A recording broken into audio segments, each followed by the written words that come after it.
السلام علیکم ورحمۃ اللہ وبرکاتہ۔ الحمد للہ رب العالمین والعاقبۃ للمتقین والصلاة والسلام علی سید الانبیاء والمرسلین وعلی آلہ واصحابہ الطیبین الطاہرین، اما بعد فاعوذ باللہ من الشیطان الرجیم، بسم اللہ الرحمن الرحیم۔ قل ان کنتم تحبون اللہ فاتبعونی یحببکم اللہ ویغفر لکم ذنوبکم واللہ غفور رحیم۔ صدق اللہ العظیم۔ قال النبی صلی اللہ تعالی علیہ وآلہ وسلم: لا يؤمن احدكم حتى اكون يقال انه مجنون، او كما قال صلی اللہ علیہ وآلہ وسلم۔ صدق اللہ وصدق رسول اللہ صلی اللہ تعالی علیہ وآلہ وسلم۔ غوث اعظم بمن بے سر و ساما مدد، قبلہ دی مدد کعبہ ایمان مدد، انتظار کرم تست من عینی رائے خدا جو خدا بینو خدا دا مدد، بگردہ بے بلا افتادہ کشتی ضعیفانو شکستہ رات پشتی، بحق کے خواجہ عثمان ہارون مدد کن یا معین الدین چشتی، مدد کن یا معین الدین چشتی، مدد کن یا معین الدین چشتی۔ انتہائی ادب اور احترام کے ساتھ اپنے اور ساری کائنات کے مرکز عقیدت، ہم سب کے آقا مولا قائد المرسلین سید العالمین طٰہٰ و یاسین، انیس بے کساں چارہ ساز درد منداں، ہم غریبوں کے غم گسار، ہم فقیروں کی ثروت، شہر یار ارم تاجدار حرم نوبہار شفاعت، شب اسرا کی دولہ نوشے بزم جنت، دانائے سبل مولائے کل خط الرسل، خسرو خوباں سیاح لامکاں وجہ کل فکام، در اللہ المکنون سر اللہ المخزون، عالم ما کانا وما یکون، آب و گل انبیاء جانو دل اسفیاء، مطلع ہر سعادت مقطع ہر سیادت، خلاصہ کائنات فخر موجودات، حضور مد مجتبی محمد مصطفیٰ، ارواحنا فدا صلی اللہ تعالی علیہ وآلہ وصحبہ وبارک وسلم کی بارگاہ بے کس پناہ میں جس طریقے سے پڑھاؤں بلند آواز سے میرے ساتھ مل کر پڑھیں: الصلاۃ والسلام علیک یا رسول اللہ، الصلاۃ والسلام علیک یا نبی اللہ، الصلاۃ والسلام علیک یا حبیب اللہ، وعلی آلک واصحابک یا نور اللہ، صلی اللہ تعالی علیہ وسلم۔ ذرے جھڑ کر تیری پیزاروں کے، ذرے جھڑ کر تیری پیزاروں کے تاج سر بنتے ہیں سیاروں کے، ہم سے چوروں پہ جو فرمائے کرم، ہم سے چوروں پہ جو فرمائے کرم، خلعت زر بنے پشتاروں کے، تن من دھن تیرے قدم پر وارے، تن من دھن تیرے قدم پر وارے، کیا نصیبیں ہیں تیرے یاروں کے، کیا نصیبیں ہیں تیرے یاروں کے، صدق و عدل و کرم و ہمت میں، صدق و عدل و کرم و ہمت میں 400 شہرے ہیں ان چاروں کے، 400 شہرے ہیں ان چاروں کے، اور بحر تسلیم علی میدان میں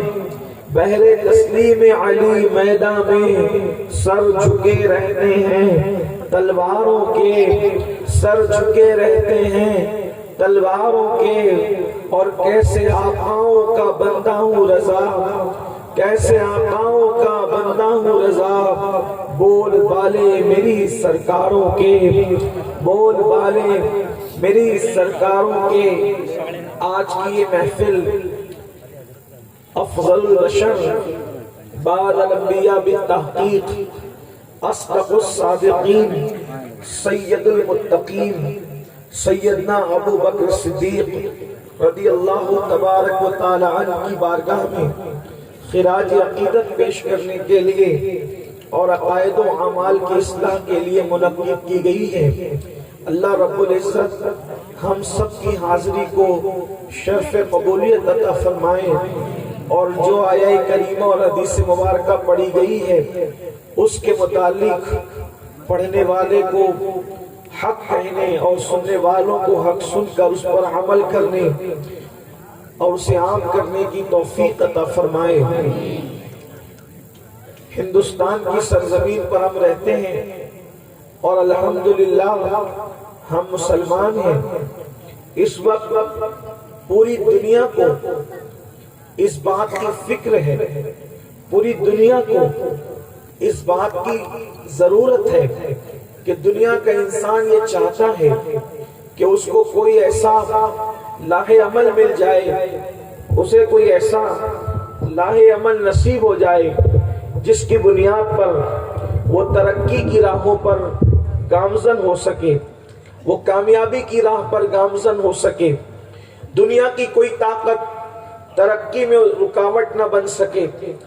ہندوستان کی سرزمین پر 60% سے زیادہ نوجوان موجود ہیں، اور میرے سامنے بھی نوجوانوں کی بڑی تعداد ہے۔ ہر جوان کوئی تاجر ہے، کوئی طالب علم ہے، کوئی کچھ ہے، کوئی کہیں سے وابستہ ہے، کوئی کہیں سے وابستہ ہے۔ میرے آقا صلی اللہ علیہ وسلم کے دیوانوں، زندگی میں آخر کون سی ایسی چیز مل جائے جس کی بنیاد پر انسان کامیاب ہو جاتا ہے؟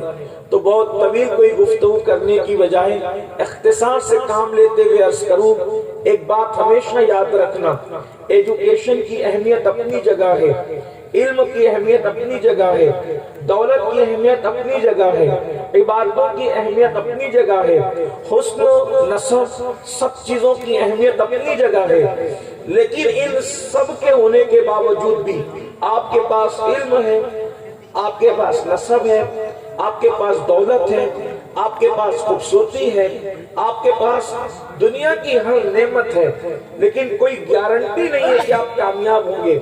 کامیابی کے لیے جو بنیادی نقطہ نظر ہے اور جو بالکل سچی بات ہے، کامیابی صرف ملتی ہے تو عشق کی بنیاد پر ملتی ہے۔ عشق کامیاب کرتا ہے، علم کے اوپر، دولت کے اوپر، عبادت کے اوپر، تقوی کے اوپر، پرہیزگاری کے اوپر، سب سے اوپر جو چیز ہے اس کو عشق کہتے ہیں، اور عشق انسان کو بے خوف کرتا ہے، عشق انسان کو کامیابی کی طرف کھینچ کر لے جاتا ہے، عشق انسان کو ترقی کی طرف لے جاتا ہے، عشق انسان کو بلندی کی طرف لے جاتا ہے، عشق انسان کو فرزانگی سے نکال کر دیوانگی کی طرف لے جاتا ہے۔ ہمیشہ یاد رکھنا، کامیاب اہل ہنر نہیں، کامیاب ہمیشہ اہل عشق رہے۔ آپ دیکھیں، نمرود کے پاس دولت تھی، ابراہیم کے پاس عشق تھا، فرعون کے پاس حکومت تھی، موسیٰ علیہ السلام کے پاس عشق تھا، یزید کے پاس سلطنت تھی، حسین پاک کے پاس عشق تھا۔ آپ دیکھتے چلے جائیں، اہل ہنر کی اور اہل دنیا کی فہرست بنائیں اور اہل عشق کی فہرست بنائیں، انسان کو پتہ چلے گا دولت والا ناکام رہا، عشق والا کامیاب رہا، ہنر والا ناکام رہا، عشق والا کامیاب رہا۔ اب پتہ چلا اگر انسان واقعی ترقی چاہتا ہے تو اس سے عشق کرے جس سے اللہ بھی محبت کرتا ہے، اس سے عشق کرے جس سے اللہ بھی پیار کرتا ہے، اس سے عشق کرے جس کی محبت کی دعوت دینے کے لیے کم و بیش 1,24,000 انبیاء کرام تشریف لائے تھے میرے آقا صلی اللہ علیہ وسلم کے دیوانوں، آپ اندازہ فرمائیں، اور وہ ذات کس کی ذات ہے؟ وہ ذات محمد الرسول اللہ ہے، مصطفیٰ جان رحمت کی ذات ہے۔ اسی لیے اللہ کے رسول صلی اللہ علیہ وسلم نے اپنی امتیوں سے فرمایا کہ اپنی اولاد کو 3 باتیں سکھاؤ۔ اللہ کے رسول صلی اللہ علیہ وسلم فرماتے ہیں اپنی اولاد کو 3 باتیں سکھاؤ۔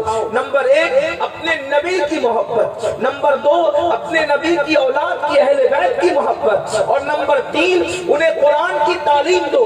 3 چیزیں اپنی اولاد کو سکھاؤ۔ آپ اندازہ کریں آخر حضور علیہ السلام نے پہلے نمبر پر عشق کی بات کیوں کی، محبت رسول کی بات کیوں کی؟ اس لیے کہ اگر محبت رسول ہے تو ایمان ہے، بلکہ یہاں تک فرمایا اللہ اکبر، پروفیسر مسعود صاحب اپنی کتاب میں اس حدیث کو کوٹ کرتے ہیں، لا یؤمن احدکم حتی اکون یقال انہ مجنون۔ اے محبوب صلی اللہ علیہ وسلم آپ کیا فرما رہے ہیں؟ آقا ہمارے اور آپ کے محبوب فرماتے ہیں تم میں کا کوئی اس وقت تک کامل مومن ہو نہیں سکتا، تم میں کا کوئی اس وقت تک مکمل مومن ہو نہیں سکتا جب تک کہ اس کے عشق مصطفیٰ کی کیفیت یہ نہ ہو جائے کہ لوگ اس کو دیکھ کر کہیں یہ تو دیوانہ ہو گیا ہے، یہ تو دیوانہ ہو گیا ہے۔ جب تک اس کے عشق مصطفیٰ کو دیکھ کر لوگ دیوانہ نہ کہیں اس وقت تک کہ ایمان مکمل ہو نہیں سکتا۔ اب دیوانہ کیوں کہیں؟ یاد رکھیں دنیا کا ہر انسان محفل بدلتی ہے، عنوان بدلتا ہے، حالات بدلتے ہیں، عنوان بدلتا ہے۔ کبھی کسی دیوانے کو دیکھا، کبھی کسی مجنون کو دیکھا، دیوانے کو اس کی باتیں بدلتی نہیں، وہ جس کا دیوانہ ہوتا ہے بس وہی بات کرتا ہے۔ اللہ اکبر، تب پتہ چلا گویا کہ فرمایا جا رہا ہے تم اٹھو تو ذکر مصطفیٰ جان رحمت کرو، تم بیٹھو تو ذکر مصطفیٰ جان رحمت کرو، تم چلو تو ذکر مصطفیٰ جان رحمت کرو، خوشی ملے تو ذکر مصطفیٰ جان رحمت کرو، غمگین ہو جاؤ مصطفیٰ جان رحمت کا ذکر کرو۔ یعنی حضور کے ذکروں میں اتنا ڈوب جاؤ کہ دنیا پکار اٹھے اس کو تو نبی کے سوا کچھ دکھائی ہی نہیں دیتا، یہ تو نبی کی محبت میں دیوانہ ہو گیا ہے۔ اور سن لو صحابہ کی ترقی کا راز بھی یہی تھا، صحابہ کی کامیابی کا راز بھی یہی تھا۔ اللہ اکبر، وہ کتنا عشق کرتے تھے، وہ میرے آقا سے کتنی محبت کرتے تھے۔ دیکھیے محبت کہتے ہیں دل کے میلان کو، دل کسی سے لگ جائے اس کو محبت کہتے ہیں، لیکن جب وہ محبت شدت اختیار کر جائے تو پھر اس کو عشق کہتے ہیں۔ صحابہ میرے آقا سے محبت نہیں کرتے تھے بلکہ صحابہ میرے آقا سے عشق کیا کرتے تھے۔ اور عشق اور محبت میں کیا فرق ہے میری قوم کے جوانوں بتاؤں آپ کو؟ حالانکہ آج کل آپ لوگ محبت اور پیار کی باتیں بہت زیادہ کرتے ہو، لیکن آپ کو پتہ نہیں ہے کہ محبت کیا چیز ہے، عشق کیا چیز ہے۔ دیکھو جو محبت ہوتی ہے، محبت کرنے والا جب کسی سے محبت کرتا ہے تو اس کو اپنے محبوب کا بھی خیال ہوتا ہے اور اپنا بھی خیال ہوتا ہے۔ محبت کرنے والے کو جب وہ کسی سے محبت کرتا ہے تو اپنا بھی خیال ہوتا ہے اور محبوب کا بھی خیال ہوتا ہے، لیکن جب عشق ہوتا ہے تو اپنا خیال نہیں ہوتا بلکہ صرف محبوب کا خیال ہوتا ہے۔ دیکھو اس کی 2 مثالیں اور 2 مثالوں کے ذریعے سمجھو، پھر ہم آگے بڑھیں گے، گفتگو کو آگے بڑھائیں گے اللہ کی توفیق سے۔ میرے اور آپ کے آقا و مولا مصطفیٰ جان رحمت صلی اللہ علیہ وسلم جب معراج پر تشریف لے گئے، معراج کا مہینہ بھی شروع ہو چکا ہے اور 27 تاریخ کو آپ معراج منائیں گے، 27ویں شب کو انشاءاللہ معراج منائیں گے۔ آقا معراج پر گئے تو ہم سب کا عقیدہ یہ ہے حضور علیہ السلام کو کہاں تک گئے حضور ہی جانے، لیکن ہمارا عقیدہ یہ ہے کہ حضور لامکاں گئے، اللہ کا دیدار کیا، کیا کیا دیکھا، جو بیان کیا، جو چھپا لیا اور جتنا چھپایا وہ بہت زیادہ ہے، جو بیان کیا وہ بہت کم ہے۔ فَأَوْحَى إِلَىٰ عَبْدِهِ مَا أَوْحَى، جو وحی کرنی تھی وحی کی. حضور علیہ السلام فرماتے ہیں انی رأیت ربی, میں نے اپنے رب کو دیکھا. یہ ساری باتیں ہیں, لیکن ہمارے عقائد میں سے ایک بات یہ ہے, حضور علیہ السلام سدرۃ المنتہا تک تشریف لے گئے. نوجوانوں کو معلوم ہوگا, جنہیں معلوم ہے وہ یاد تازہ کر لیں, جن کو نہیں معلوم ہے وہ سن لیں. سدرۃ المنتہا وہ جگہ ہے, اس کے آگے کوئی نہیں جا سکتا. حضرت جبریل امین جو سارے فرشتوں کے سردار ہیں, وہ بھی وہی جا کر کے رک جاتے ہیں, جس کو کیا کہتے ہیں, سدرۃ المنتہا. وہ سدرہ ہے, منتہا اس لیے کہتے ہیں کہ وہاں سب کی انتہا ہو جاتی ہے,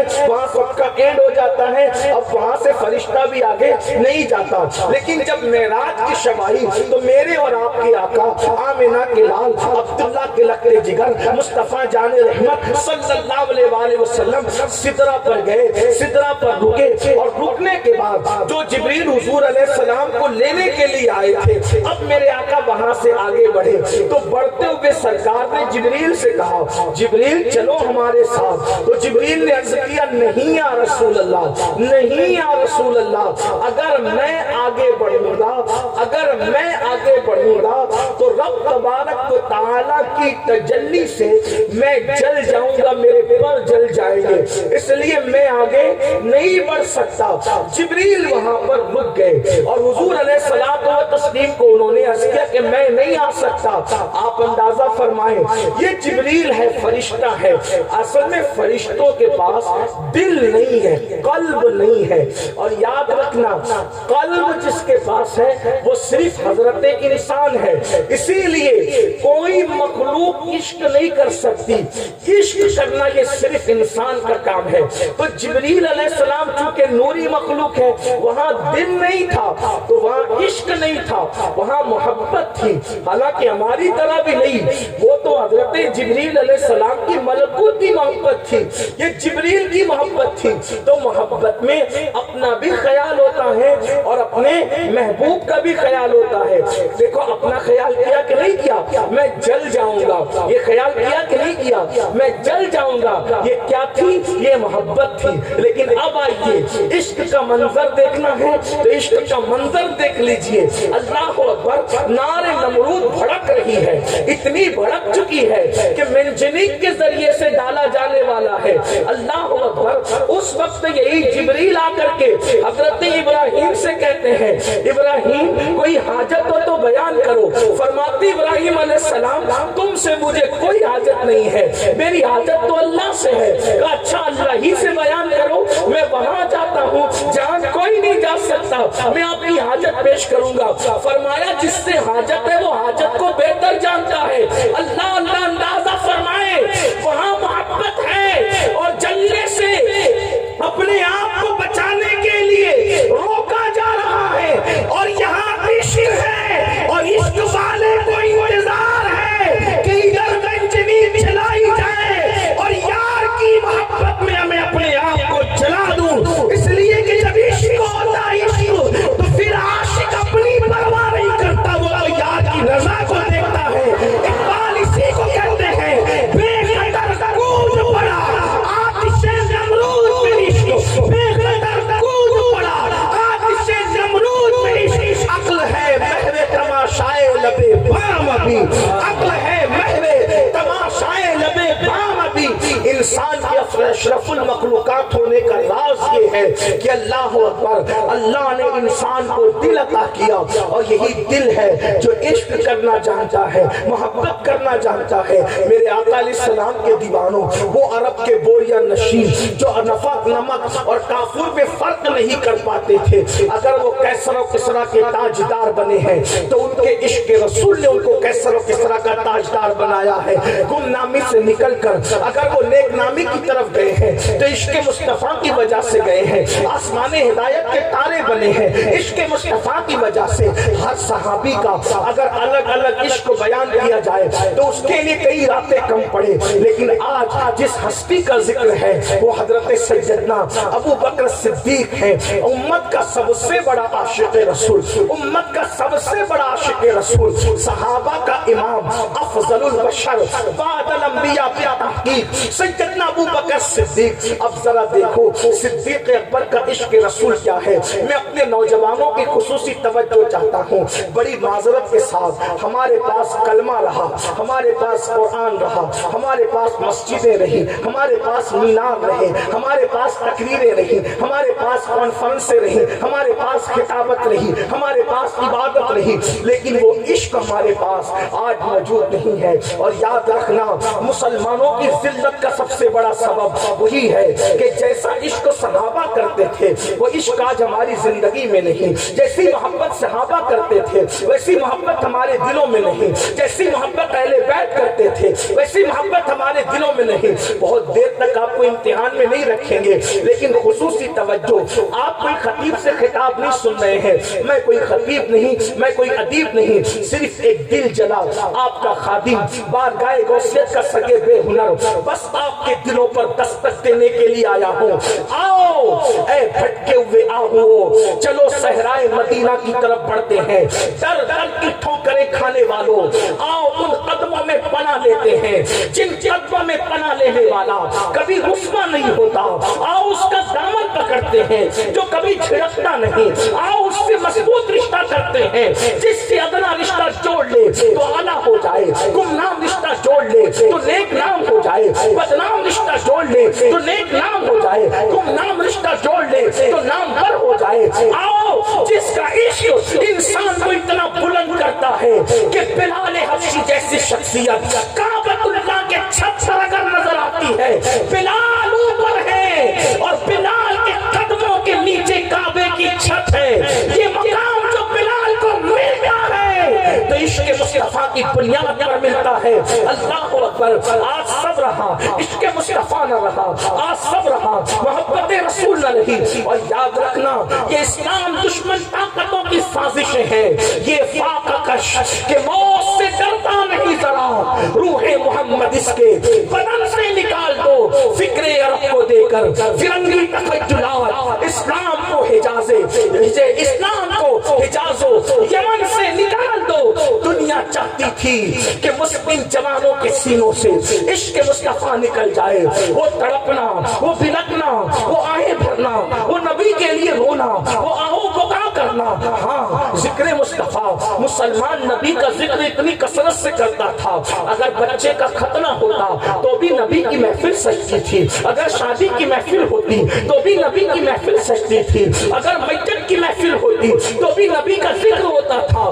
آج کہاں گیا وہ سب؟ اللہ اکبر، ساری بہاریں لٹتی نظر آ رہی ہے۔ آؤ سیدنا صدیق اکبر کے حوالے سے بتاؤں، امت کا وہ سب سے بڑا عاشق رسول، میرے آقا فرماتے ہیں ابو بکر کو جو مرتبے ملے ہیں، ابو بکر کو جو مقام ملا ہے، وہ مقام اس کی نفل عبادتوں سے نہیں ملا، نماز روزے نفل رکھنے کی وجہ سے نہیں ملا، بلکہ آقا فرماتے ہیں ابو بکر کو جو مرتبہ ملا ہے اس کے دل کی کیفیت کی وجہ سے، یعنی ان کے عشق کی وجہ سے۔ اور کیسے عاشق تھے صدیق اکبر؟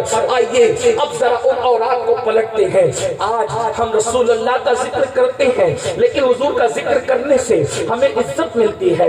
اگر کوئی حضور کی عزت پہ تقریر کرے، حضور کے معجزات پہ تقریر کرے، حضور کی شان پہ تقریر کرے، اس کو نذرانہ بھی ملتا ہے، کھانا بھی ملتا ہے، عزت بھی ملتی ہے، اس پہ پھول نچھاور کیے جاتے ہیں۔ مگر آؤ میری قوم کے جوانوں، امت کا سب سے پہلا خطیب جس نے رسول اللہ کی شان بیان کی تھی، آپ کو معلوم ہے وہ کون ہے؟ جس نے سب سے پہلے عظمت مصطفیٰ پہ تقریر کی تھی، امت کا سب سے پہلا خطیب جس نے عظمت رسالت پر تقریر کی تھی، وہ ذات ہے سیدنا ابو بکر صدیق کی ذات۔ اور پھر آپ جانتے ہیں کس شان سے کی تھی؟ حضور علیہ السلام کو کھڑا کیا تھا کعبے کی دیوار سے ٹیک لگا کر کے، اور صدیق اکبر نے مکے کے کافروں کے سامنے حضور کی عظمت بیان کی تھی۔ پتہ ہے اس کے سلے میں ابو بکر کو کیا ملا تھا؟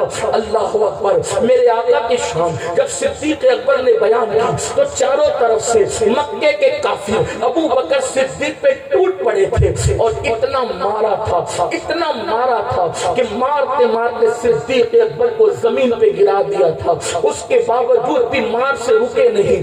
اتنا مارا گرنے کے بعد بھی, زمین پہ گرنے کے بعد بھی اتنا مارا کہ اللہ اکبر, صدیق اکبر کو وہ بے ہوش ہو گئے, مردہ سمجھ کے چھوڑ کے بھاگ گئے. مکے کے گنڈے ابو بکر صدیق کو مردہ سمجھ کر کے چھوڑ کے بھاگ گئے.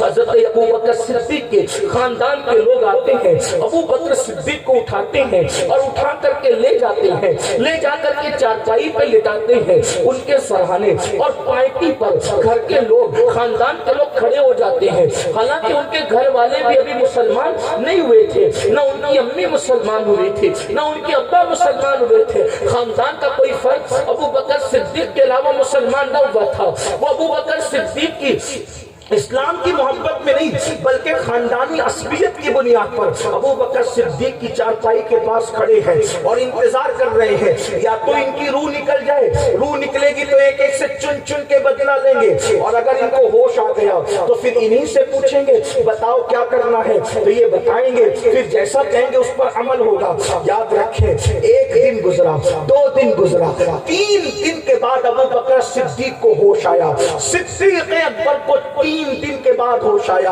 اور جب 3 دن کے بعد حضرت صدیق اکبر کو ہوش آیا, خاندان کے لوگ خوش ہو گئے. خاندان کے لوگوں نے پوچھا ابا بکر کیسے ہو, ابا بکر کیسے ہو, جیسی خیریت پوچھی نا, ابا بکر کیسے ہو.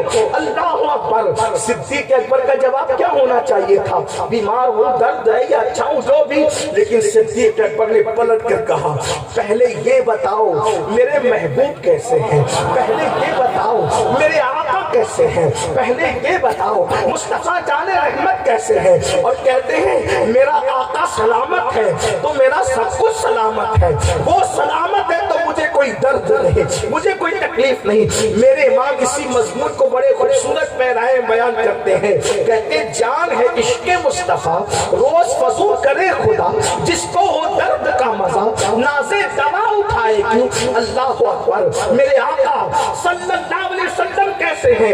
خاندان کے لوگ ناراض ہوئے اور ناراض ہو کے بڑبڑاتے ہوئے نکل گئے, ہم کو اس کی پڑی ہے اور اس کو کسی اور کی پڑی ہے, یہ کہتے ہوئے چلے گئے. سب چلے گئے, لیکن ماں آخر ماں ہوتی ہے, ماں ہوتی ہے.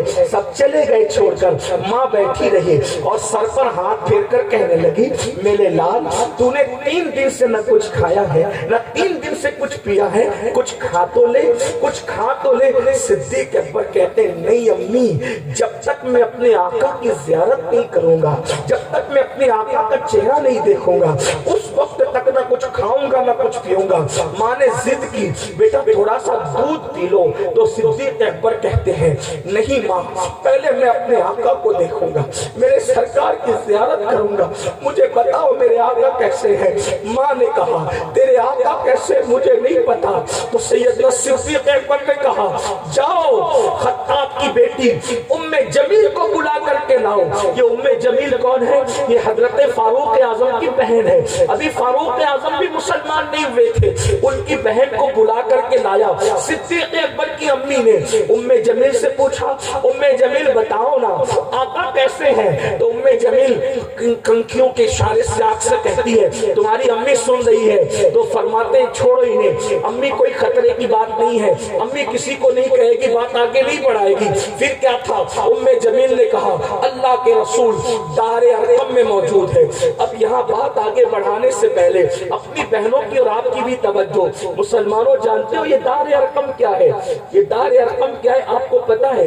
ہری ہر والوں آپ کیسی تقریریں پسند کرتے ہو مجھے نہیں پتا, آپ کیسا سننا پسند کرتے ہو مجھے نہیں پتا, لیکن میں ایک بات آپ کو کہوں, میں آپ کی پسند کی بات کہنے کی بجائے میں اپنے رب کی پسند کی کہنا چاہتا ہوں. لیکن آپ کی توجہ بہت دھیان سے سنو, یہ دار ارقم کیا ہے تمہیں پتا ہے. دار ارقم علماء جانتے ہیں یہ حضرت ارقم ایک صحابی ہے. توجہ سے سننا, یہ کسی فقیر کے دل کا درد ہے. حضرت ارقم ایک صحابی ہے, صحابی, اور ان کے گھر کو دار ارقم کہتے ہیں. ام جمیل کیا کہہ رہی ہے صدیق اکبر سے, حضور دار ارقم میں ہے.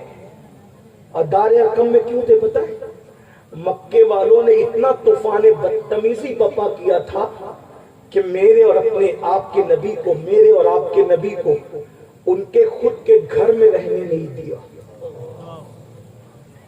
حضور کو اتنا تکلیف پہنچا، اتنا ستایا، پتھر مارتے تھے حضور کے گھر پہ، حضور پر پتھر مارتے تھے، کبھی کپڑے پھاڑ دیے، کبھی راستے میں کانٹے بچھا دیے. اور آپ کو بتاؤں، جب اللہ کے رسول ان سب باتوں کے باوجود بھی دین کی تبلیغ کرنے سے نہیں رکے تو مکے کے سارے کافر ایک ساتھ جمع ہوئے اور جمع ہو کر ابو لہب سے کہا، ابو لہب، محمد کی 2 بیٹیاں تیرے گھر کی بہو ہیں. ابو لہب سے کیا کہا؟ محمد کی 2 بیٹیاں تیرے گھر کی بہو ہیں، وہ تیرے بتوں کو برا کہتے ہیں، تو ان سے لڑتا ہے. ایک کام کر، اگر تو ان کی دونوں بیٹیوں کو طلاق دلوا دے تیرے بیٹوں سے تو 2 بیٹیاں جب باپ کے گھر جا کر کے بیٹھے گی اور باپ کے سینے پہ بوجھ بنے گی تو محمد عربی دین کی تبلیغ کرنا چھوڑ دیں گے، دین کی تبلیغ کرنا چھوڑ دیں گے. جانتے ہیں اسی دین کی خاطر جس کا کلمہ آپ اور ہم پڑھتے ہیں، ان اذانوں کی خاطر جو آج ہمارے محلے میں ایک دن میں 5 ٹائم گونجتی ہے، یہ نمازیں جو ہماری مسجدوں میں ایک دن میں 5 مرتبہ ہوتی ہے، اس کو ہری ہر تک پہنچانے کے لیے، ہمارے گھروں تک پہنچانے کے لیے رسول اللہ نے اتنی قربانی دی کہ حضور کی 2 بیٹیوں کو ایک ہی دن میں طلاق دی گئی. میں بس اتنا کہتا ہوں، ہری ہر والوں، اللہ کسی باپ کو وہ منحوس دن نہ دکھائے کہ کسی کی بیٹی کو طلاق پڑے، لیکن جا کر پوچھو اس باپ کے دل سے، جا کے پوچھو اس باپ کے دل سے جس کی بیٹی کو طلاق پڑتی ہے. مرنا آسان ہے لیکن بیٹی کے طلاق کا منظر دیکھنا مشکل ہے. اللہ کسی باپ کو وہ دن نہ دکھائے. ارے کسی کی بیٹی 20 سال کی ہو جاتی ہے، جوان، اس کو رشتے نہیں آتے تو ماں باپ کی نیند اڑ جاتی ہے، لیکن جب بیٹی طلاق پا کر گھر آتی ہے ماں باپ کے دل پہ کیا گزرتی ہے؟ ایسا لگتا ہے کہ ابھی موت آ جائے، ایسا لگتا ہے کہ ابھی زمین چل جائے اور میں زمین میں دھس جاؤں. یہ باپ کی دعائیں ہوتی ہیں، اللہ کیسی دعائیں نہیں کرنا چاہیے. لیکن آپ جانتے ہیں جب رسول اللہ کی دونوں شہزادیوں کو اسی اللہ کے دین کی خاطر طلاق دی گئی تو مکے کے کافر چھپ چھپ کے دیکھ رہے تھے. اب حضور کی بیٹیاں گھر واپس جا رہی ہے تو اب محمد عربی کیا کریں گے؟ روحی فدا صلی اللہ علیہ وسلم مورخ لکھتا ہے کہ حضور اپنے گھر سے نکلے اور دونوں شہزادیاں روتے ہوئے، حالانکہ بعض مورخین نے کہا، سیرت نگاروں نے کہا ایک کی وداعی ہوئی تھی ایک کی نہیں ہوئی تھی، لیکن بعض مورخین کہتے ہیں دونوں شہزادیاں روتے ہوئے اور دوپٹے سے آنسو پوچھتے. ظاہر سی بات ہے کسی کا گھر اجڑے گا وہ ہنستے کھلکھلاتے تو نہیں آئے گا. طلاق پڑ گئی ہے اور دونوں شہزادیاں اب اپنے گھر لوٹ رہی ہیں، بابا کے گھر لوٹ رہی ہیں تو دوپٹے سے آنسو پوچھتے ہوئے لوٹتی ہے. حضور سے سامنا ہوتا ہے، مکے کے کافر چھپ کے دیکھ رہے تھے اب کیا کریں گے. اب بیٹیوں کو طلاق پڑی، اب کبھی گھر کے باہر نہیں نکلیں گے. لیکن سرکار نے پوچھا کیوں رو رہی ہو؟ رونے کی وجہ کیا ہے؟ ام کلثوم، رقیہ، کیوں رو رہی ہو؟ رونے کی وجہ کیا ہے؟ دونوں شہزادیوں نے کہا بابا آپ کی بیٹیوں کو طلاق دے دیا گیا، آپ کی بچیوں کو طلاق دے دیا گیا. پوچھا کیا قصور تھا، کیا کیا تھا تم نے؟ کہا بابا کوئی قصور نہ تھا، بلکہ ان ظالموں کے لیے قصور یہ نظر آتا ہے ان کو کہ ہمارا بابا ان کو جنت کی طرف بلا رہا ہے، یہ ان کو قصور لگتا ہے. بس اسی خاطر، دین کی خاطر آپ دین کی تبلیغ کرتے ہیں، اس بنیاد پر انہوں نے طلاق دے دی. اب مکے والے چھپ کے دیکھ رہے تھے، اس غم میں محمد عربی اتنا ڈوب جائیں گے کہ گھر کے باہر نہ نکلیں گے. مگر تاریخ کی اولاد گواہ ہے، آسمان کی نگاہوں نے دیکھا، پشت زمین نے دیکھا. سرکار نے شہزادیوں کے سر پہ ہاتھ رکھ کے کہا صبر کرو، اللہ تمہیں اجر دے گا. اور سن لو، جب میں اللہ کی راہ میں گھر سے باہر نکل گیا تو اب میں اپنے قدم کو واپس نہیں لے سکتا. جاؤ صبر کرو، اللہ اس کا بہتر صلہ تمہیں عطا فرمائے گا. مسلمانوں، آج مسلمانوں کو اپنے نبی کی اس قربانی کا کوئی احساس نہیں ہے کہ رسول اللہ کی شہزادیوں کو اس دین کی تبلیغ کی خاطر طلاق دی گئی. رسول اللہ کو اپنا خود کا گھر چھوڑنا پڑا. دار ارقم میں حضور رہنے لگے. اور جب صحابہ حضور سے ملنے دار ارقم جاتے نا تو چل کے نہیں جا سکتے تھے کہ تاکہ دشمن پیچھا کر کے پھر پہنچ نہ جائے. تو گھٹنوں کو اور ہاتھ کو اس طرح زمین پہ رکھ کر کے بعض لوگ چل کے جاتے تھے. میرے آقا سے کسی نے پوچھا آقا جب دار ارقم میں آپ تھے تو کھانے کا کیا ہوتا تھا؟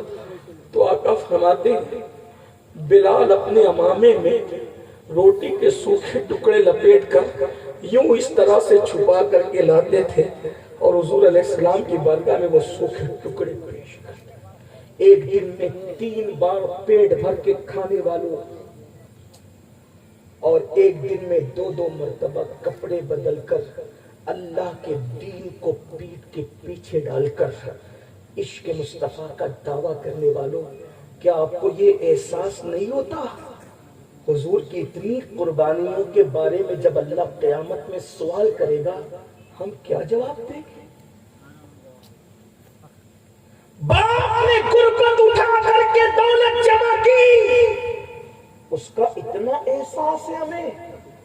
اور رسول اللہ کا تو پسینہ زمین پر نہیں آیا، رسول اللہ کا خون پیشانی کا نالین تک آیا. تب کہیں جا کر یہ اذانیں ہمارے گھر تک ہیں. اذان کی بے حرمتی کرنے والوں، اذان سن کر کے کرکٹ کی آواز کو جاری رکھنے والوں، اذان کی آواز کو سن کر کے فلم اور سیریل کی آواز کو جاری رکھنے والوں، یہ اذان مفت میں نہیں آ گئی ہمارے گھر میں. رسول اللہ نے اتنی مصیبتیں اٹھائی.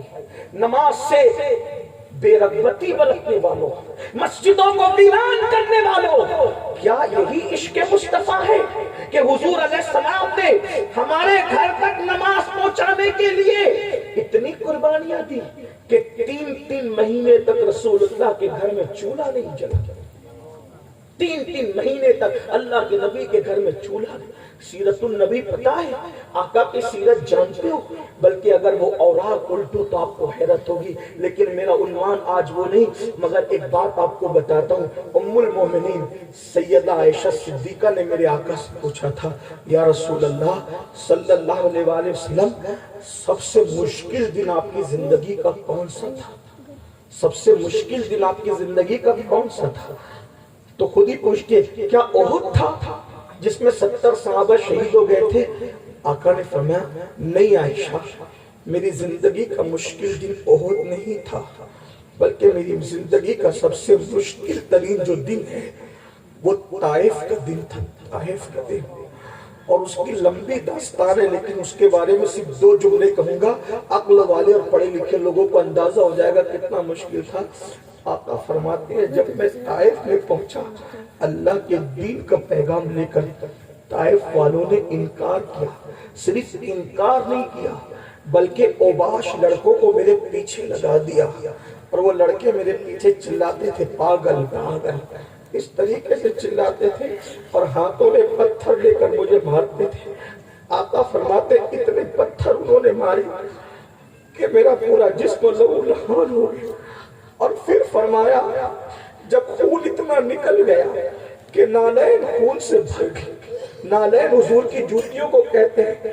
فرماتے اتنا خون نکلا کہ نالین خون سے بھر گئی تو مجھ سے چلا نہ گیا. آقا فرمایا مجھ سے چلا نہ گیا. جب مجھ سے چلا نہ گیا تو میں بیٹھ گیا. جب میں بیٹھ گیا تو انہوں نے 2 قطار لگائی اور 2 قطار لگا کر کھڑے ہو گئے، اور کھڑے ہو کر کے میرے دونوں ہاتھوں کو پکڑ کے اٹھایا اور اٹھا کر کے مجھے کھڑا کیا اور میری پنڈلیوں پہ پتھر مارے. پنڈلیوں پہ پتھر. آقا فرماتے پنڈلیوں فرماتے میں بیٹھ جاتا اور وہ اٹھا کر کھڑا کر کے پھر پتھر مارتا. نالین خون سے بھر گئی. یہ دن تھا اللہ کے رسول علیہ السلام کا. زنا کے اندوں پر جانے والوں یہ محنت کب یاد کرو؟ شراب کی اڈوں کو آباد کرنے والوں، حضور کے ایک ایک خون کے قطرے کا حساب آپ سے لیا جائے گا، ہم سے پوچھا جائے گا۔ کلمے کو، نماز کو، قرآن کو، اسلام کی تعلیمات کو تمہارے گھر تک پہنچانے کے لیے محبوب نے اتنی تکلیفیں اٹھائی، کیا صلہ دیا؟ یہی کہ مسلمان جوا کھیلتا رہا، اسی دن کے لیے قربانیاں تھی۔ مسلمان شراب پیتا رہا، اسی دن کے لیے قربانیاں تھی۔ مسلمان عورتوں پہ پاک کی نظر ڈالتا رہا، اسی دن کے لیے قربانیاں تھی۔ مسلمان جانوروں کا میچ کراتا رہا، اسی دن کے لیے قربانیاں تھی۔ مسلمان سود کے دھندے کرتا رہا، اسی دن کے لیے قربانیاں تھی۔ ڈرو اللہ کی عدالت سے۔ ارے کسی کی محنتوں کو ضائع کرو گے، ڈر نہیں لگتا؟ ایک چھوٹا سا بچہ اگر مٹی کا گھروندا بنائے اور کوئی اس گھروندے کو توڑ دے تو وہ بچہ بھی چیخ چیخ کے روتا ہے کہ میرا مٹی کا گھروندا توڑ دیا۔ بچے کا مٹی کا بنایا ہوا گھروندا کوئی توڑ دے تو اس کے لیے بچہ اتنا بھی لگتا ہے۔ تم رسول اللہ کا سجایا ہوا دین اجاڑ رہے ہو، قبر میں حضور کے دل پر کیا گزرتی ہوگی؟ جب کوئی نوجوان کسی لڑکی کے ساتھ زنا کا منصوبہ بناتا ہوگا، اس وقت رسول اللہ کے دل پہ کیا گزرتی ہوگی؟ جب کسی کلمہ پڑھنے والے کے ہاتھ میں شراب کی بوتل ہوتی ہوگی، اس وقت رسول اللہ کے دل پہ کیا گزرتی ہوگی؟ جب کوئی شادی شدہ عورت کسی مرد سے ناجائز تعلقات کی طرف بڑھتی ہوگی، اس وقت رسول اللہ کے دل پہ کیا گزرتی ہوگی؟ سن لو، ہم کسی مردہ نبی کا کلمہ نہیں پڑھتے، ہم مر کر مٹی میں مل جانے والے کا کلمہ نہیں پڑھتے، ہم تو اس زندہ نبی کا کلمہ پڑھتے ہیں جس کے بارے میں ہمارا عقیدہ یہ ہے تو زندہ ہے واللہ، تو زندہ ہے واللہ، میری چشم عالم سے چھپ جانے والے اس زندہ نبی کا کلمہ پڑھتے جو ہماری جان سے زیادہ قریب ہے۔ میرے مرشد اجازت حضور شیخ الاسلام کہتے ہیں جو میری جان سے زیادہ قریب ہے مجھ سے، جو میری جان سے زیادہ قریب ہے مجھ سے، انہیں میں ڈھونڈ رہا ہوں۔ مجھے ہوا کیا ہے؟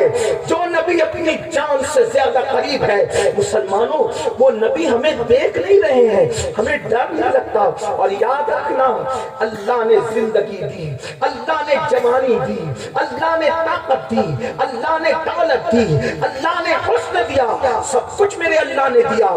اگر اس کے ساتھ بغاوت کرو گے، بغاوت، تو سن لو بہت دن تک میرا اللہ کسی کو مہلت نہیں دیتا۔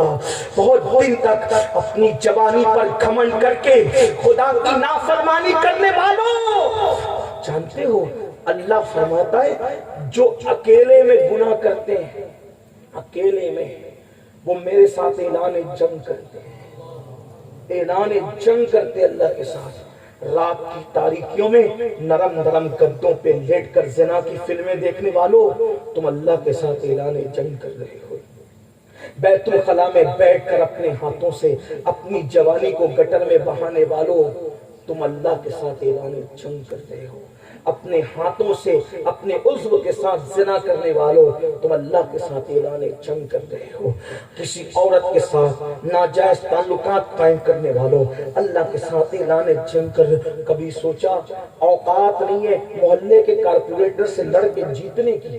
جس کی حیثیت محلے کے کارپوریٹر سے آنکھ ملانے کی نہ ہو، وہ اللہ سے اعلان جنگ کرے گا، اللہ اس کے ساتھ کرے گا کیا؟ کیا کرے گا اللہ؟ سنو، جس نے خدا کے غضب کو چیلنج کیا، خدا نے ان کی قبروں کا نشان بھی باقی نہیں رکھا۔ اللہ نے ان لوگوں کی قبروں کا نشان تک ختم کر دیا، ان کی نسلیں تک ختم کر دی۔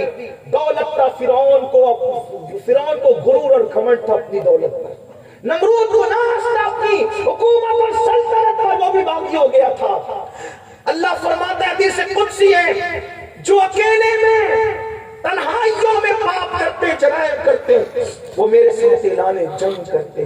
ہماری تنہائیاں کیسی؟ میں یہ نہیں کہتا کس کی تنہائی کیسے، ہر آدمی اپنے اندر ڈوب کر سوچے، اپنے من میں ڈوب کر پا جا سراغ زندگی، تو اگر میرا نہیں بنتا بن اپنا تو بن۔ اپنی اتنی خوبصورت جوانی کو جہنم کے ہاتھوں ضائع کرنا چاہتے ہو؟ اپنی اتنی حسین جوانی کو جہنم کی آگ میں پگھالنا چاہتے ہو؟ تو غور کرو، کبھی آئینے میں اپنی شکل دیکھی؟ اتنا خوبصورت سا چہرہ، اتنا نورانی حسین و جمیل چہرہ، جب یہ نماز نہ پڑھنے کی وجہ سے جہنم کی آگ میں پگھلے گا تو کیا بنے گا؟ اتنا خوبصورت چہرہ عورتوں کو پاک کی نظر سے دیکھنے کی وجہ سے جب یہ آنکھیں بہ کر کے گزرے گی تو کیا بنے گا؟ میرے آقا سچے نبی صلی اللہ علیہ وسلم نے فرمایا، جس نے کسی عورت کو پاک کی نظر سے دیکھا اس کی آنکھوں میں جہنم کی آگ کی بنی ہوئی سلاخیں ڈالی جائے گی۔ بولو کیا یہ برداشت کر سکو گے؟ نہیں۔ اگر چھوٹا سا تل کا چلا جائے آنکھ میں برداشت نہیں ہوتا، پیاز کے ننھے ذرات چلے جائیں برداشت نہیں ہوتا۔ میرے بھائی کیسے برداشت کرو گے؟ میری مائیں اور بہنیں بیٹھی ہیں، یہ بھی سیریل کو دیکھتے دیکھتے، یہاں کی عورتیں ایسی نہیں ہوگی مجھے معلوم ہے، ہندوستان میں بھی ایسی عورتیں نہیں ہیں، لیکن آج باتیں کان پر آتی ہیں کہ سیریل دیکھتے دیکھتے اب تو شادی شدہ عورتیں بھی ناجائز اور حرام تعلقات مردوں سے قائم کر رہی ہے، لڑکیاں غیروں کے ساتھ بھاگ رہی ہے، لڑکیاں غیروں کا ہاتھ پکڑ رہی ہے۔ میں پوچھنا چاہتا ہوں یہ دنیا ہی سب کچھ ہے؟ یاد رکھنا اللہ بہت دن تک کسی قوم کو مہلت نہیں دیتا۔ میرا اللہ فرماتا ہے ان بطش ربک لشدید، تیرے رب کی پکڑ بڑی سخت ہے۔ جب اللہ کسی پر اپنا شکنجہ جکڑتا ہے تو بڑے بڑے بادشاہوں کو خاک میں ملا دیتا ہے۔ اپنی دولت پر غرور اور گھمنڈ مت کرو، اپنی جوانی پر مت اتراؤ، اپنی طاقت پر مت اتراؤ، اور اپنی بہنوں سے کہتا ہوں اپنی سفید خوبصورت اور نازک چمڑی پہ ناز مت کرو۔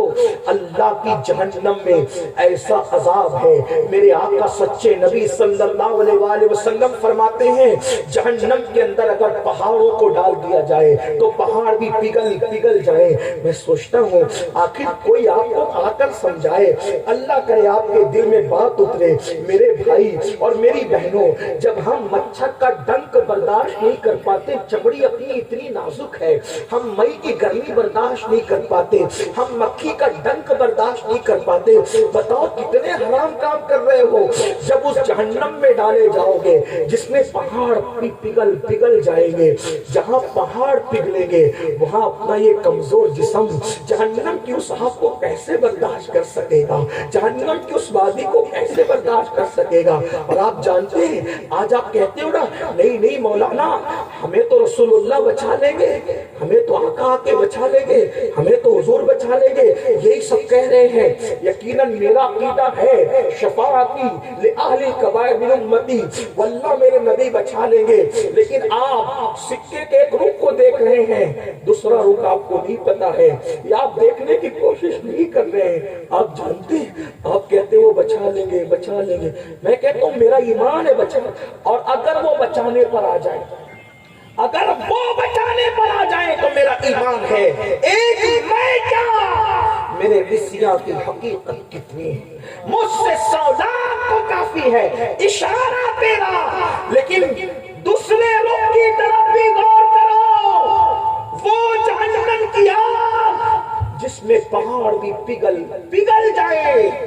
اللہ کے رسول علیہ السلام فرماتے ہیں جس نے جان بوجھ کر نماز چھوڑ دی قیامت کے دن اس کے ساتھ میرا کوئی وعدہ نہیں ہے، وہ میری ذمہ داری سے باہر ہے۔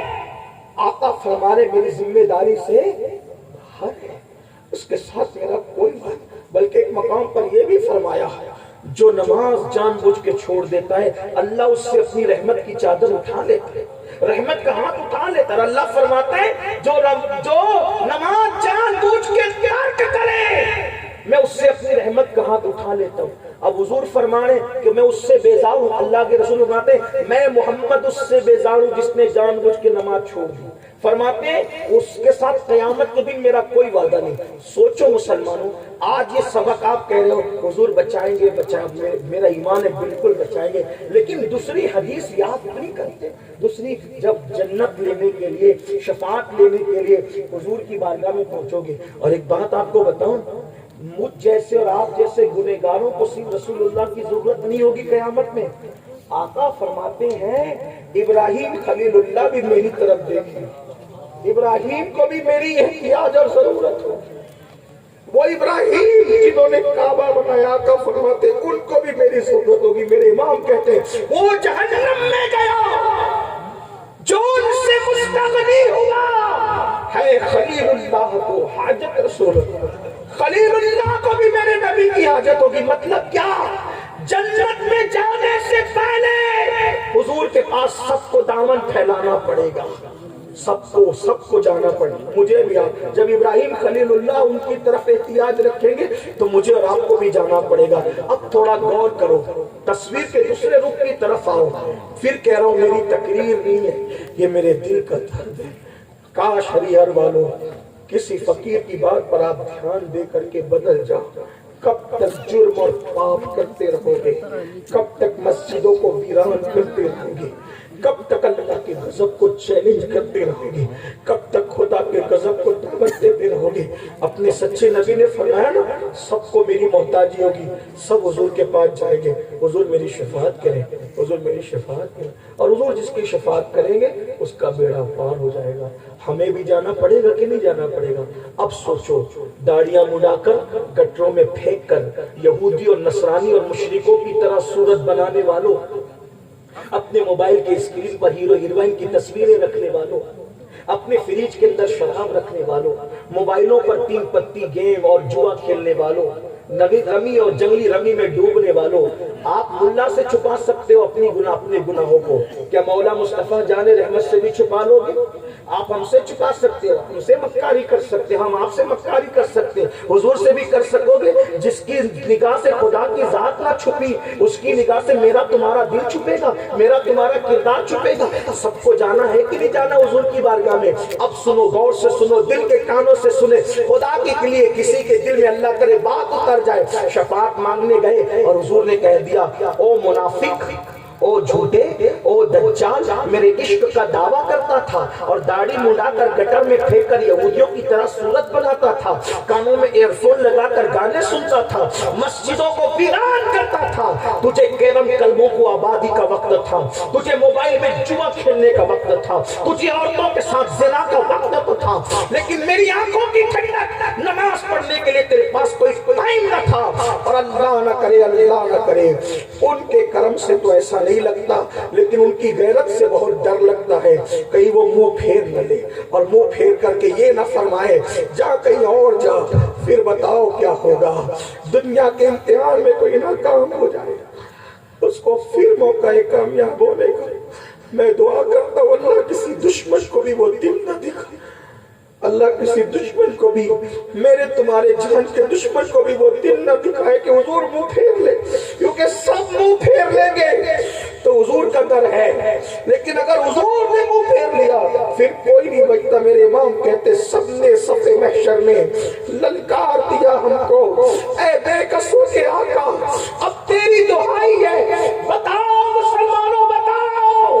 اگر حضور غیرت سے, اور حضور بہت غیرت مند ہے, اللہ کی مخلوق میں ان سے بڑھ کر کوئی غیرت والا نہیں ہے. کتنی غیرت, آپ کہیں گے نہیں نہیں مجھ سے منہ نہیں پھیریں گے, میں تو بڑا چہیتا ہوں. میں کہتا ہوں وہ تو چہیتوں کے ساتھ ہی غیرت کرتے ہیں, جو جتنا چہیتا ہے اس سے اتنی غیرت. جانتے ہیں ایک شخص صدیق اکبر سے جھگڑا کر رہے تھے, صدیق اکبر کو برا بھلا کہہ رہے تھے, آقا موجود تھے, کچھ نہیں کہا, لیکن صدیق اکبر نے پلٹ کے جواب دیا, حضور اٹھ کے کھڑے ہوئے, چہرہ پھیر لیا. ہائے ہائے, حضور نے رخ پھیر لیا. پتہ چلا جو جتنا مقرب ہوتا ہے اس سے اتنی زیادہ غیرت ہے. وہ پھر صدیق اکبر نے کہا آقا وہ اتنا بولا, آپ نے رخ نہ پھیرا. اب میں نے 2 جملے کہے, حضور آپ اٹھ گئے. فرمایا ابو بکر تجھے پتا نہیں کہ جب تک وہ بول رہے تھے اور تم چپ تھے تو تمہاری طرف سے فرشتہ جواب دے رہا تھا, جب تم نے بولنا شروع کیا فرشتہ چلا گیا, شیطان آ گیا. تو جہاں شیطان آئے تو میں واقعی رکوں, جہاں سے فرشتہ چلا گیا میں چلا جاؤں. تم جو محبوب ہوتے ہیں مقبول ہوتے ہیں ان کے ساتھ غیرت زیادہ ہوتی ہے. تو ڈرو کہیں قیامت کے دن ایسا نہ ہو کہ وہ منہ پھیر لے, اور وہ منہ پھیر لے کوئی پرسان حال نہیں, کوئی مددگار نہیں, کوئی امداد. اس لیے عشق کا دعویٰ ہے تو منافقت نہ کرو. جو عشق کرتا ہے نا, جو عشق کرتا ہے وہ محبوب کے لیے بڑی بڑی قربانی دیتا ہے. ایسا کون سا عاشق ہوگا جو محبوب کی آنکھوں کو ٹھنڈک بھی نہ پہنچائے؟ آئیے بات سمیٹتے بلکہ ختم کرتے ہوئے ایک بات کا، آج کل کچھ لوگ کہتے ہیں نہیں ہم حضور کے عاشق ہیں، بڑے قریبی ہیں، جو جتنا قریبی ہوئے وہ اتنا زیادہ لرزہ برندام ہے۔ ابھی 22ویں شریف کی نیاز کرو گے، کس کی نیاز کرتے ہو 22 تاریخ کو؟ کس کی کرتے ہو؟ سرکار امام جعفر صادق کی نیاز۔ اہل بیت اطہار کے چھٹے ہیں، کتنے بڑے ہیں امام جعفر صادق، کتنے بڑے بزرگ آپ کو بتاؤں، جن کی جوتیاں امام اعظم سیدھی کرتے۔ کن کی؟ امام جعفر صادق کی جوتیاں کون سیدھی کرتا تھا؟ امام اعظم۔ اگر جامع مسجد کا امام کسی پیر صاحب کی جوتی سیدھی کرے تو آپ کیا سوچو گے؟ یار کیا بڑے بزرگ ہوں گے یہ کہ جن کی جوتیاں جامع مسجد کے امام صاحب سیدھی کر رہے ہیں، یعنی خادم سے مخدوم کا پتہ چلتا ہے۔ تو وہ کروڑوں حنفیوں کے امام اعظم جس کی جوتیاں سیدھی کرے اور کہیں اگر امام جعفر صادق نہ ہوتے تو نعمان ہلاک ہو گیا ہوتا۔ امام اعظم کہتے ہیں اگر جعفر صادق نہ ہوتے تو نعمان ہلاک ہو گیا ہوتا، اور فرماتے ہیں لوگ میری عمر پوچھتے کتنی ہے تو میں کہتا ہوں میری عمر صرف 2 سال ہے، 2 سال، جو 2 سال میں امام جعفر صادق کی صحبت میں رہا بس وہی میرے 2 سال ہے۔ کتنے بڑے سید ہیں وہ؟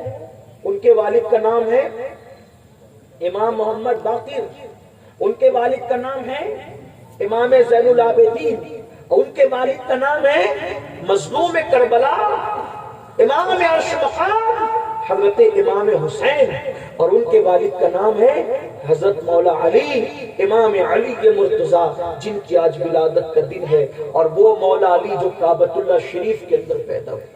اس بات کو شیخ عبدالحق محدث دہلوی نے مدارج النبوہ میں لکھا کہ علی پاک کعبے میں پیدا ہوئے۔ اس بات کو ازالت الخفا میں شاہ ولی اللہ محدث دہلوی نے لکھا۔ اس بات کو مخدوم اشرف جہانگیر سمنانی نے اپنے ملفوظات لطائف اشرفی میں بیان کیا کیا کہ مولا علی کعبے میں پیدا ہوئے۔ اس بات کو حضرت سید محمد بن گرامی نے نظم اللعالی میں لکھا کہ مولا علی کعبے میں پیدا ہوئے۔ بہت سے لوگ اس کے علاوہ اور بھی ہیں، ہر محقق کی اپنی اپنی تحقیق ہے، لیکن ہم عشق کے بندے، مخدوم اشرف کا کہنا میرے لیے سند ہے، شاہ ولی اللہ کا کہنا میرے لیے دلیل ہے، شیخ عبدالحق محدث کا کہنا میرے لیے دلیل ہے، باقی سب کی اپنی اپنی تحقیق، اپنا اپنا ذوق ہے، جو مانتے ہیں مانتے، جو نہیں مانتے کوئی مناظرہ مجادلہ کوئی بحث و بحث نہیں۔ میں صوفی مشرب آدمی ہوں، نہ مناظرہ جانتا ہوں نہ مباہلہ جانتا ہوں، بس یہ جانتا ہوں جو آپ تحقیق مانتے ہیں وہ آپ کے ساتھ ہے، ہم عشق کے بندے ہیں کہ وہ بات بڑھائے۔ مخدوم صاحب نے فرما دیا، میرے مخدوم نے، میرے مرشد نے، مخدوم صاحب معمولی ہستی ہے، شاہ ولی اللہ معمولی آدمی، شیخ عبدالحق معمولی آدمی، علامہ عبدالرحمن جامی معمولی آدمی، سید محمد بن گرامی نظم اللعالی میں لکھتے ہیں اور اس کتاب پر تقریض تاج الشریعہ علیہ رحمہ کی ہے۔ علامہ اویس مصطفیٰ بلگرامی رحمۃ اللہ علیہ کی تصنیف نظم اللعالی بڑی خوبصورت بڑی عظیم کتاب ہے، مجھے بہت محبت ہے اس کتاب سے، مل جائے تو کبھی اس کو پڑھنا، آپ کا ایمان تازہ ہو۔ اللہ باز، کیونکہ قرآن مقدس کی طرح کوئی کتاب ایسی نہیں کہ جس کے ہر حرف پر ایمان لانا ضروری ہے۔ ہر کتاب انسان کی کتاب میں کچھ اچھائیاں بھی ہیں اور کچھ بتقاضے بشریت خامیاں بھی ہیں، ہمیں اچھائیاں لینی چاہیے، خامیاں چھوڑ دینی چاہیے۔ جیسے گلاب قبول کرنے والا گلاب کی پنکھڑیاں لیتا ہے، کانٹوں کو چھوڑ دیتا ہے، اسی طریقے سے ایک دانشمند کو چاہیے کہ کتاب میں لکھی ہوئی اچھی باتوں کو لے اور خامیوں کو ترک کرتے نظر انداز کرتے۔ بہرحال عرض کیا کر رہا تھا؟ امام جعفر صادق، بات مکمل کر رہا ہوں کیونکہ کل کئی پروگرامات ہیں، خبلی کا اجتماع بھی ہے کل صبح 10 بجے سے رات 10 بجے تک، جس میں بڑے بڑے علماء خطبہ ہیں۔ حضور امیر سنی دعوت اسلامی خود بھی تشریف لا چکے ہوں۔ محقق مسائل جدیدہ مبارک پور اشرفیہ اہل سنت و جماعت کا سب سے بڑا دعویٰ مبارک پور اشرفیہ، اس کے صدر مفتی نظام الدین صاحب قبلہ بھی تشریف لا چکے ہیں۔ آج عورتوں کے پروگرام میں سب شریک ہیں، ہو سکے تو آپ بھی یہاں سے گاڑیوں کا انتظام کیا گیا، آپ بھی کل تشریف لائیں، انشاءاللہ آپ کو مزید باتیں سننے ملے گی۔ بات سمیٹ کریں، امام جعفر صادق رضی اللہ عنہ جب لوگوں سے مسافہ کرتے سن لیا، جو جتنا قریبی ہے وہ اتنا ڈر رہا ہے حضور سے، عشق ڈراتا ہے، باغیرت ہوتا ہے نا عشق۔ امام جعفر صادق ایک رات میں 700 رکعت نماز پڑھتے تھے، کتنی؟ 700 رکعت، کبھی کبھی ایک رات میں پورا قرآن کا، بڑے عظیم عبادت گزار تھے۔ لیکن آپ جانتے ہیں ہم جو بے فکر ہو کے بیٹھے نا جنت ہمارے باپ کی ہے، جنت ہمارے باپ کی ہے، یہ مولانا جنت میں لے جائیں گے اور یہ جنت میں لے جائیں گے، میں کہتا ہوں ان کے ابا امام باقر تھے، ہے نا، یہ امین القادری جنت میں لے جائیں گے۔ میرے بھائی جن لوگوں کا جنت میں جانے کا کوئی ٹھکانہ یقینی نہیں ہے، آپ ان سے امید لگائے بیٹھے ہو جنت میں، ان کا چہرہ دیکھو جنتی ہو جاؤ، ان کا چہرہ، جن کے چہرے دکھا کے جنت بانٹ رہے ہو، کیا ان کے ایمان پہ خاتمے کی بھی کوئی گارنٹی ہے آپ کے پاس؟ کیا لگا رکھا ہے؟ یہ باتیں کہوں تو لوگوں کو بری لگتی ہے، کہا یہ کہ خرافات بکتا ہے، لیکن جس کو جو کہنا ہے رائے قائم کرنا ہے کرے، لیکن مجھے تمہاری اور اپنی فکر ہے کہ آپ نے مجھ پہ اعتماد کر کے یہاں بٹھایا نا، تو میں تمہیں سچی سچی کہہ دوں، میں یہ نہیں کہوں گا کہ ان کو دیکھو اور جنت میں جاؤ۔ یاد رکھو، جو قوم پورا سال نماز نہیں پڑھتی، ہم اس کو صرف سبحان اللہ کہنے پہ جنت میں جانے کی بشارت دیتے، کہاں ہیں ہم لوگ؟ اور وہ میرے آقا کے اصحاب جن کو رسول اللہ نے جنت کی بشارت دی ہے، وہ صدیق اکبر کہتے تھے کاش میں کسی مومن کے سینے کا ایک بال ہوتا تاکہ قیامت کے دن اللہ کا حساب دینے سے بچ جاتا۔ یہ صدیق اکبر کے امت کا سب سے بڑا ولی ہے، اس سے بڑا ولی امت میں آپ مجھے بتائیں، اہل سنت کے عقیدے میں امت کا سب سے بڑا ولی ہے وہ ابو بکر صدیق۔ وہ کہہ رہے ہیں وہ سال بھر مسجدوں کا منہ نہ دیکھنے والوں، جنت کے خواب دیکھ رہے ہو؟ اللہ سے ڈرو، سچائی کی طرف۔ شاعری کی دنیا اور ہے، حقیقت کی دنیا اور ہے۔ کیا سوچ ہے، کیا غور۔ تو امام جعفر صادق کا ذکر، امام جعفر صادق جب لوگوں سے مصافحہ کرتے تھے، اس کو سن لے توجہ سے، بات مکمل ہو، مصافحہ کرتے تھے تو مصافحہ کرتے وقت ہاتھ پکڑ لیتے اور ہاتھ پکڑ کر جس کا ہاتھ پکڑتے جس سے کہتے تھے مجھ سے وعدہ کر کہ اگر قیامت کے دن تیری بخشش ہو گئی تو تو میری سفارش کر دینا۔ کہاں ہے وہ؟ کہاں ہے؟ اپنی صبح ہوتی ہے فجر کی نماز تک کرنے سے، وہ پوری رات میں 700 رکعت نماز پڑھنے والے، ایک قرآن ایک رات میں ختم کرنے والے امام جعفر صادق، اور وہ اپنے وقت کے غوثیت کبریٰ پہ فائز ہیں۔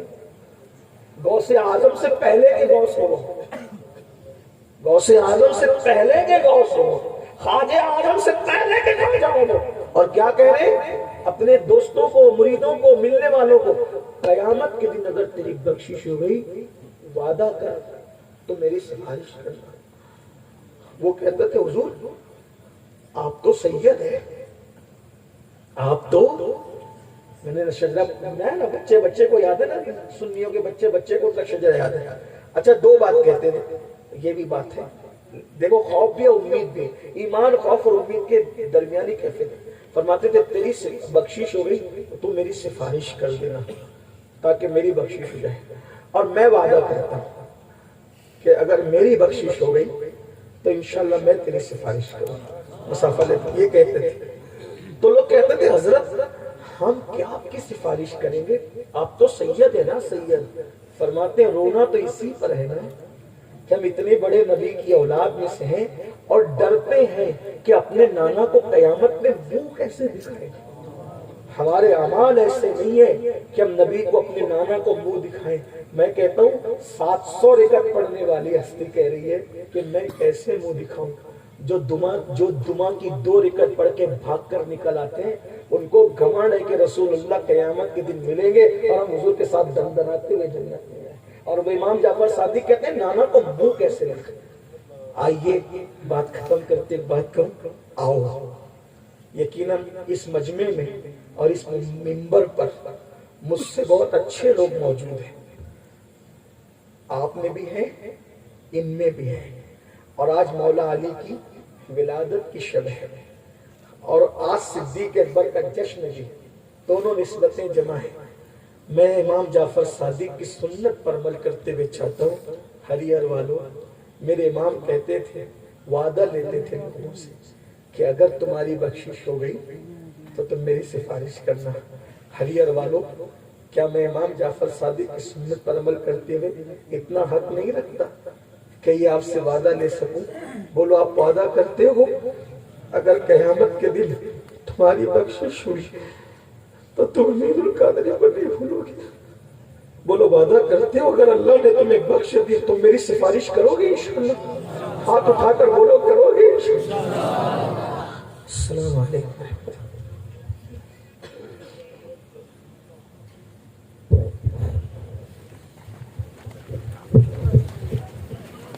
مصطفیٰ